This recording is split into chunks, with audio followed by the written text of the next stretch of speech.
Welcome to our last lecture on moment distribution analysis, MD method. Last problem we solved a sway frame where the length or the height of both the columns was same, and now we are seeing one sway frame again where you can readily see that the span AB and span CD or height AB and height CD are different. AB is 3 meters, CD is 5 meters. So how to analyze this type of sway frame and what is exactly going to be different in the previous analysis, previous numerical example and this numerical example. So let's see. Support A is fixed, support D is fixed. Joints B and C are rigid joints. On beam BC, we have 4 kilonewtons per meter uniformly distributed load acting. Span BC is 4 meters. AB and CD are respectively 3 meters and 5 meters.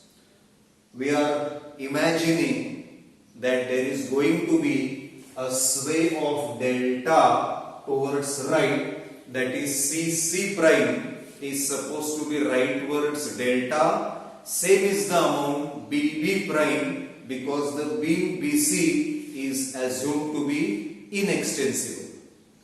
Now I am sure you remember from the previous lecture that sway frame has to be analyzed as combination of or superposition of non-sway frame and sway frame.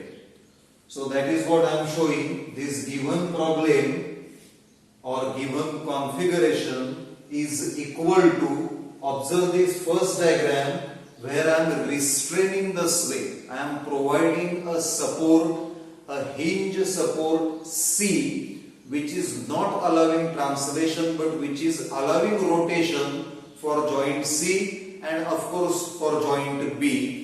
So a hinge is imagined to be provided at C point and there is reaction R which is stopping, which is checking that sway. And then of course plus whatever R here I am getting, equal and opposite R I am applying to the same frame so that combination of this plus this gives me my original sway frame. We have seen this last lecture, so this is fairly well known to you. Pause the video, look at the drawings, see that you are following the superposition, then we will go ahead. These calculations I have shown in this example. I start with fixed end moment BC and CB. They are going to be WL squared by 12. One is anti-clockwise, one is clockwise. Fixed end moment AB, BA, CD, DC will be 0 because no external transverse loads is acting on those two columns. Then I calculate stiffness factors AB, BA, BC, CB, CD, DC considering 4EI upon L as my expression. Lengths are different, accordingly the calculations or the final values are slightly different. Then I proceed to calculation of distribution factor. For A and for D, distribution factor is 0. For B and for C, I actually calculate distribution factor for member BA, BC, then CB, CD as per the basic expression. For example, if I want to calculate distribution factor BA, it is going to be stiffness of BA upon sum of stiffness of BA and BC, that is these two members meeting at joint B. Likewise, I have calculated the stiffness factors and they happen to be 0.57, 0.43, 0.55 and 0.45. All this is very well known to us. If there is anything new, that is actually this superposition. This also we have seen in last lecture, relatively new. And then after this we are going for the non-sway analysis. That means we are solving this particular frame assuming it to be non-sway frame, and then I have written joint member ABCD, members AB, BA, BC, CB, CD, DC. All this is very well known to us. Distribution factors I have enlisted. Fixed end moments I have written. All these calculations we have already discussed, we have already made here. You please keep your calculator, pen, paper ready. Don't just watch this lecture. Calculate actually. See that you are getting these answers. And then after compilation of this information, distribution factor and fixed end moments, I start with distribution. Imbalance distributed in proportion of distribution factor. Here also the same thing. Carryover moments half to the other ends in every member. A to B, B to A, B to C, C to B, C to D, D to C. Likewise. Again imbalance, again distribution, carried over moments, again imbalance, balanced using equal and opposite movements at every joint. You are aware of that. Then distribution in proportion of distribution factors. These two distribution factors are 0. So here every time when I try to distribute a moment, I get a 0. And likewise I have carried out 3 iteration cycles. After my 1, 2, 3 cycles are over, again I have distributed the moments and then I have taken a summation and I observe that my joints are perfectly balanced. So I stop my analysis here. I take these summations also. So these are my end moments. What are we doing with these end moments? So you may be remembering from previous lecture. Using these end moments, actually we try to calculate this force which is stopping that sway. How do we do that? So we simply go for FBD of column AB and FBD of column CD. Please watch. M of AB negative 2.03. So I have shown clockwise 2.03. M of BA negative 4.1. So I have shown clockwise 4.1. There is also going to be HA, HB, VA, VB, but all these we are not showing because our focus is to just find HA and remaining forces VA, VB, HB. They are all passing through point B. Their moments about B are going to be 0. So I have drawn partial FBD, incomplete FBD. And observing that these moments are clockwise and for balance I require some anti-clockwise force, I am assuming HA to be rightwards so that HA will be creating the balancing anti-clockwise movement, and then I apply sigma m about B equal to 0. In bracket AB means I am applying it for column AB, just one member, and on simple calculations I get HA is equal to 2.04 kilonewtons rightwards. Similarly FBD for CD. So I pick up M of CD, end moment from my non-sway analysis, moment distribution analysis, and I am showing anti-clockwise 3.1. M of DC 1.515, so I am showing positive means anti-clockwise 1.515 kilonewton meter. M of DC, the moment found after MD analysis, and I am not showing VD, I am not showing VC, I am not showing HC for the reason that they are passing through C point. Observing that both these movements are anti-clockwise and for balance I need some movement clockwise, I am guessing that my HD should be leftwards. So I am showing HD leftwards and I am applying sigma m about C equal to 0 for column CD. Just one member for its FBD. I end up getting HD is equal to 0.923 kilonewton leftward. So what we have found? We have found for this particular frame HA to be rightwards, HD to be leftwards, and now I want to find out R. So what I will simply do, I will consider sigma Fx equal to 0. Equilibrium, fundamental principles from our first semester course, engineering mechanics. So I apply sigma Fx equal to 0 for the entire frame. A very simple calculation, HA minus HD minus R, minus because of F words, equal to 0 will yield R is equal to 1.12 kilonewtons leftwards. So this is where my stage 1 analysis is over.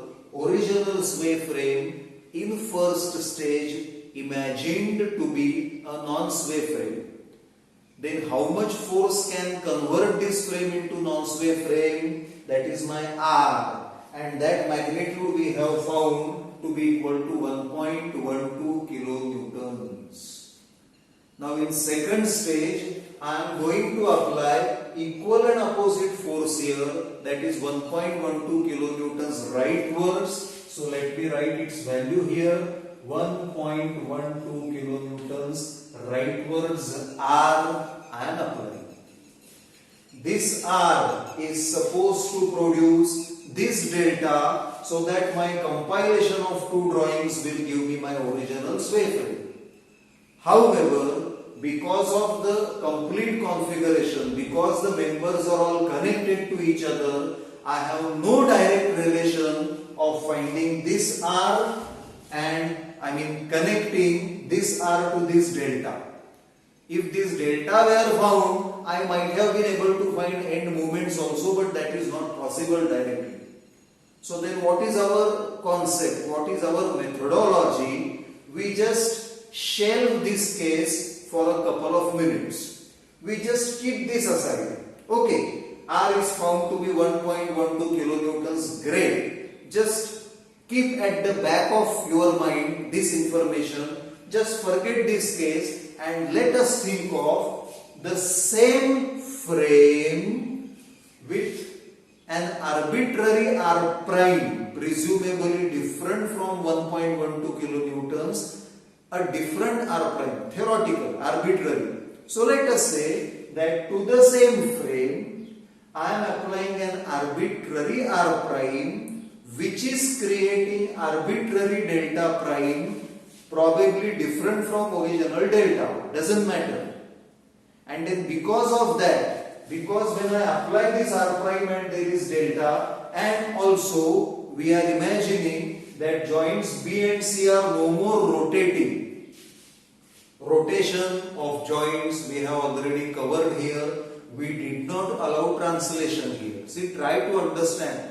And I keep on urging you, keep on requesting you very humbly about the same thing, that you should understand what is perfectly happening. When this frame sways, there is translation also and there is joint rotation also. When we analyze it as a non-sway frame plus sway frame, here we only consider rotations, no translation. Here we only consider translation, no rotations. That's why our superposition is correct. So that is what I am saying, that member BC just slides rightwards, translates rightwards. B and C joints are not rotating at all. So I repeat, we apply arbitrary R prime, we develop arbitrary delta prime, because of which there are fixed end movements MFAB, MFBA, MFBC, MFCD.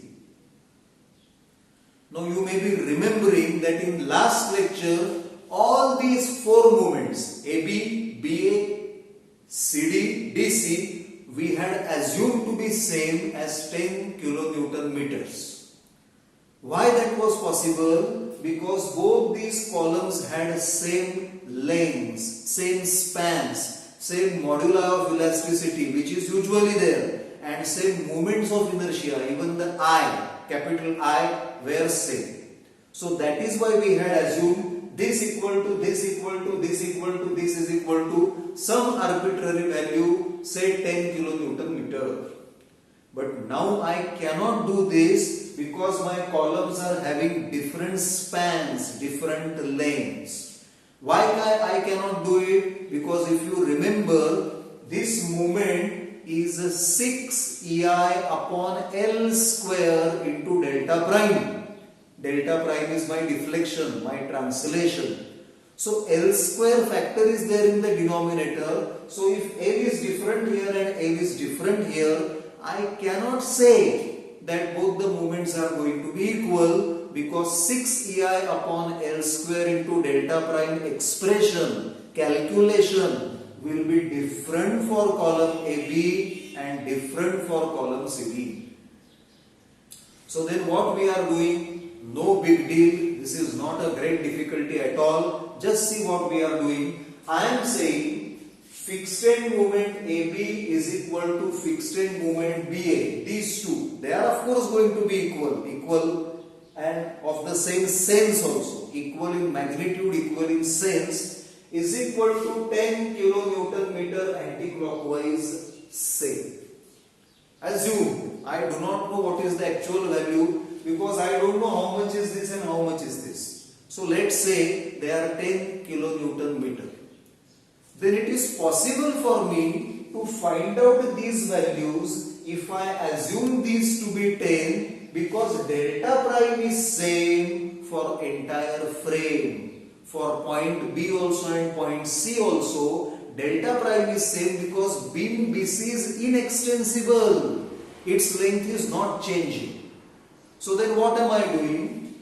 MFAB is equal to MFBA is equal to 10. I am simply expressing MFAB upon MFDC. That is, let us say this moment upon this moment. Each moment is going to be 6 EI upon L1 square into delta prime and 6 EI upon L2 square into delta prime. Obviously L1 corresponding to AB is 3 meters, L2 corresponding to CD is 5 meters. So what am I doing? Simply expressing of that well-known expression 6 EI upon L square into delta prime. I am taking a ratio MFAB to MFDC. This column and this column. That is equal to this upon this, delta prime. These two will obviously get cancelled. For that matter, factor 6 EI will also cancel out from numerators, and on rearranging the terms, I am getting L2 square upon L1 square. 5 square upon 3 square I have written as 25 upon 9. Great.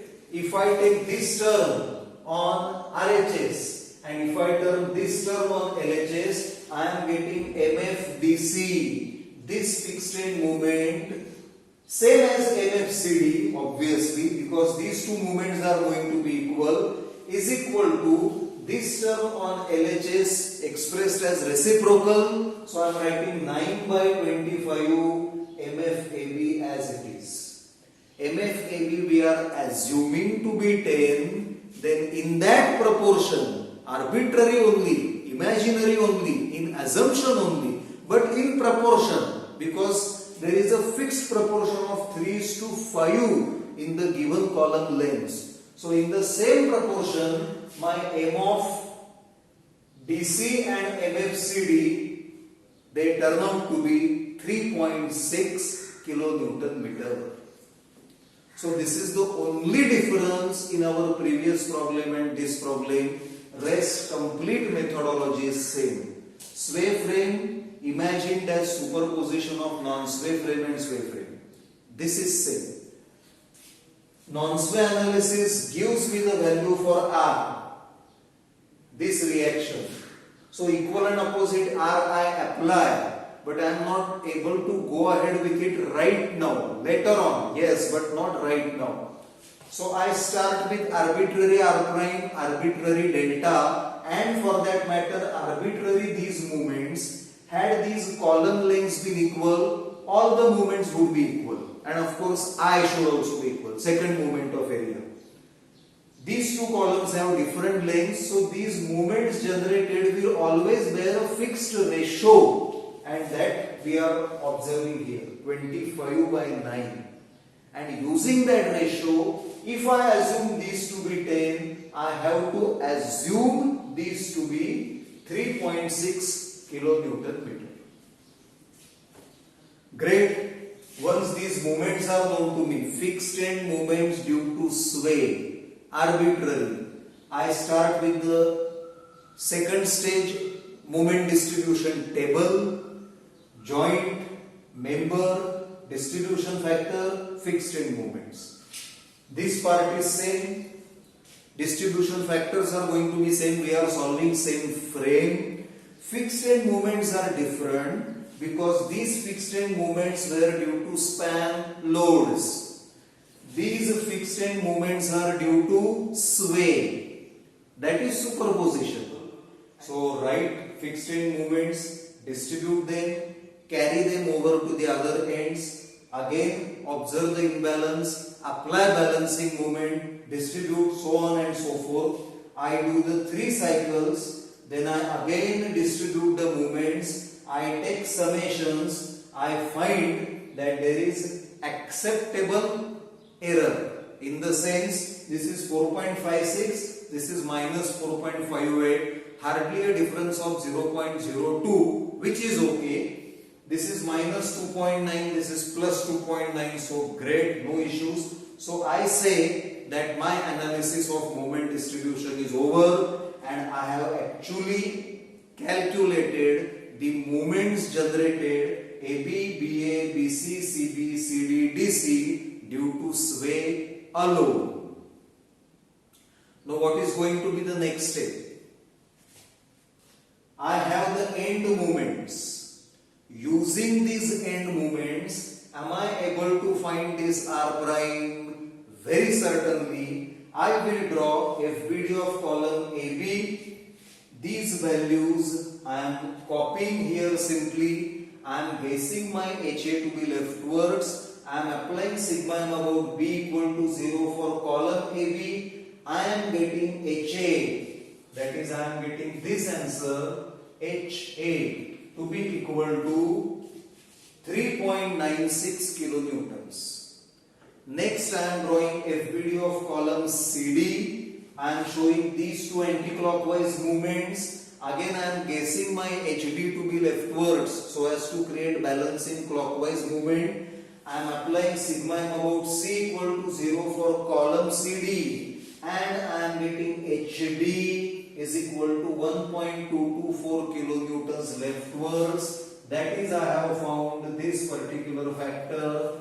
And then how may I find this? Quite simply by taking sigma fx equal to 0 for entire frame, so that I am getting this R prime is equal to 5.184 kilonewtons. See, our actual R here or here is 1.12 kilonewtons and our arbitrary R is 5.184 kilonewtons, which is corresponding to these end moments, or these end moments correspond to this R prime, arbitrary. So what is going to be my argument? My argument is this, that basically these end moments are superposition of non-sway moments and sway moments. Non-sway moments I am picking directly from here, but sway moments are not actually these moments because these correspond to 5.184 kilonewton force, whereas I require to find moments corresponding to 1.12 kilonewton force. So my argument is going to be, if 5.184 kilonewtons produce these end moments, 1.12 kilonewtons will produce 1.12 divided by 5.184 multiplied by these moments. These are going to be my sway moments. These are already non-sway moments. Add them up, you are going to get your final end moments, and that is moment distribution analysis of sway frame. So I will erase all this and I will write my final end moment calculations as superposition of non-sway moments and sway moments, but not corresponding to this force, corresponding to 1.12 kilonewtons, and that conversion we are simply making. So these are my end moments. Observe the calculations carefully. In all left hand side expressions, we simply have the unknowns m of AB, m of BA, m of BC, m of CB, m of CD, m of DC. On the right hand side, if you observe the first terms, these are nothing but these non-sway moments enlisted, plus, which indicates superposition of non-sway analysis and sway analysis, and these bracketed quantities are nothing but moments generated considering the sway. However, these moments are corresponding to 5.184 kilonewton force, not 1.12 kilonewton force, the actual force in our original configuration or original equilibrium. So we have a conversion factor 1.12 upon 5.184. The logic is very simple. For example, if I am writing m of AB, I am first of all saying that it is partly due to non-sway moment negative 2.03 kilonewton, that is my first term. Secondly, I am saying partly it is due to sway, and for that I am saying if 5.184 kilonewtons generates 7.31 kilonewton meters of moment, then 1.12 kilonewton force will generate 1.12 upon 5.184 into 7.31 kilonewton meter of moment. So with this conversion from arbitrary 5.184 to the real 1.12 kilonewtons, we are able to superimpose non-sway moments and sway moments. That total answer is my end moment. Same for BA, BC, so on and so forth. So it is as simple as that. Next steps you are aware. Draw FBDs, so you will perfectly know sagging, hogging moment, which moment is acting how for the columns and beam, and finally you may directly go for bending moment diagram using superposition of end moments and span moments. Okay, so go through this analysis carefully, solve on your own, calculate, see that you are getting answers, then and then only you will feel very confident about moment distribution method. So thank you very much. With this lecture and with this numerical example, we have covered the entire spectrum of moment distribution method that we are expected to know in our course. And so from next lecture onwards, we will start with yet another displacement method, that is stiffness method. So, thank you very much.